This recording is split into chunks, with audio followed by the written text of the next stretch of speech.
സീഡിറ്റിൽ സ്വന്തക്കാർക്ക് വാരിക്കോരി ശമ്പളം. എല്ലാ ചട്ടങ്ങളും കാറ്റിൽ പറത്തിയാണ് ഇഷ്ടക്കാർക്ക് ശമ്പളം കൂട്ടിയത്. താൽക്കാലിക ജീവനക്കാരുടെ ശമ്പളമാണ് തസ്തിക പോലും നോക്കാതെ വർദ്ധിപ്പിച്ചത്. 70,000 രൂപ വരെയാണ് ഒറ്റയടിക്ക് കൂട്ടിയത്. 5 വർഷം പൂർത്തിയായവരെ ഒഴിവാക്കണമെന്ന വ്യവസ്ഥയും അട്ടിമറിച്ചു. ശമ്പളം വർദ്ധിപ്പിച്ചുകൊണ്ടുള്ള ഉത്തരവിന്റെ പകർപ്പ് റിപ്പോർട്ടർ പുറത്തുവിടുകയാണ്.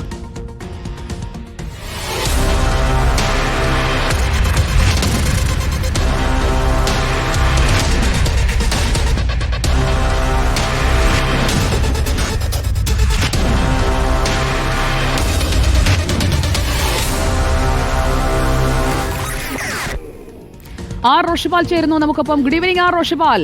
സീഡിറ്റിൽ ശമ്പള വർധനയ്ക്കൊക്കെ എല്ലാ സ്ഥാപനങ്ങളിലും ഉള്ളതുപോലെയുള്ള ഒരു ചട്ടമൊക്കെ ഉണ്ടാകുമല്ലോ. തസ്തികയും അതുപോലെ പ്രവർത്തന കാലയളവും ഒക്കെ നോക്കി വേണമല്ലോ ശമ്പളം കൂട്ടാൻ. ഇത് ഇഷ്ടപ്പെട്ടാൽ കൂട്ടും, അതാണോ അവിടുത്തെ മാനദണ്ഡം? സുജയ പാർവതി, നമുക്കറിയാം സംസ്ഥാന സർക്കാർ കഴിഞ്ഞ 9 വർഷത്തിനിടയിൽ ഏറ്റവും കൂടുതൽ രാഷ്ട്രീയ നിയമനം നടത്തിയ സ്ഥാപനമാണ് സീഡിറ്റ്. സീഡിറ്റിൽ പാർട്ടി യുവ നേതാക്കൾക്കടക്കം നിയമനം കൊടുത്തത് പല ഘട്ടങ്ങളിലും വിവാദമായിരുന്നു. നേരത്തെ സീഡിറ്റിലെ നിയമനങ്ങൾ അത് സ്ഥിര നിയമനമാക്കി മാറ്റുന്നതും വലിയ നിയമക്കുരുക്കിലേക്ക് കാര്യങ്ങളെത്തിയതാണ്. ആ ഘട്ടത്തിൽ തന്നെ ധനവകുപ്പ് ചില തടസ്സവാദങ്ങൾ ഉയർത്തിയതാണ്. 117 പേരെ സ്ഥിര നിയമനം നടത്തിയ 10 വർഷം കാലാവധി പൂർത്തിയായപ്പോൾ അവരെ സ്ഥിരമായി നിയമിച്ചത് അത് നിയമക്കുരുക്കിലേക്ക് നീങ്ങി. ആ ഘട്ടത്തിലാണ് 5 വർഷത്തിൽ കൂടുതൽ താൽക്കാലിക നിയമനം, അത് കരാർ അടിസ്ഥാനത്തിലാകട്ടെ അത് പ്രതിദിന വേതനത്തിലാകട്ടെ അവരെ അതിനപ്പുറത്തേക്ക് അവിടെ ജോലി ചെയ്യാൻ അനുവദിക്കരുത് എന്നാണ് ധനവകുപ്പിൻ്റെ നിർദ്ദേശം. ആ നിർദ്ദേശങ്ങളൊക്കെ കാറ്റിൽ പറത്തി 5 വർഷം കഴിഞ്ഞവരും ഈ സ്ഥാപനത്തിൽ സീഡിറ്റിൽ തുടരുന്നു എന്നതാണ് പ്രധാനപ്പെട്ട ഒരു പ്രശ്നം. മറ്റൊന്ന്, കഴിഞ്ഞ ദിവസമാണ് അവിടെ ശമ്പള വർധനവ് നടപ്പിലാക്കിയത്.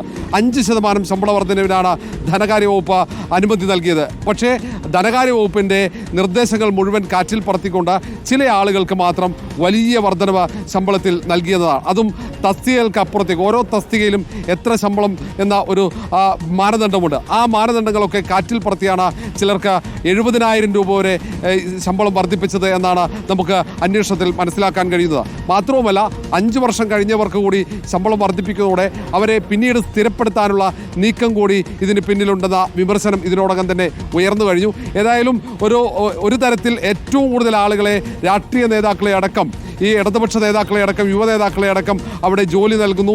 പിന്നീട് 10 വർഷം പൂർത്തിയാക്കുമ്പോൾ അവരെ സ്ഥിരപ്പെടുത്തുന്നു. അത് സ്ഥിരം പല്ലവിയായി മാറുകയാണ് അവിടെ.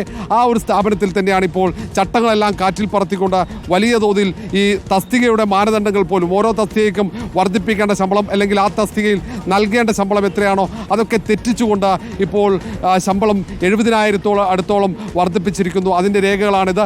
ഏതായാലും ഇതിൽ വലിയ വിമർശനം ഇതിനോടകം തന്നെ ഉയർന്നു കഴിഞ്ഞു. ഏതായാലും നേരത്തെ പ്രതിപക്ഷമടക്കം മാനദണ്ഡമില്ല എന്ന ചോദ്യം സ്വാഭാവികമായും ഉയരും. ചട്ടം ലംഘിച്ചുള്ള വർധനയെന്ന് വ്യക്തമാക്കുന്ന രേഖകൾ പുറത്തുവരികയാണ്. ഇക്കാര്യത്തിൽ സർക്കാരിന് എന്താണ് പറയാനുള്ള മറുപടി എന്നറിയാൻ നമുക്ക് കാത്തിരിക്കാം. Thank you are Roshipal.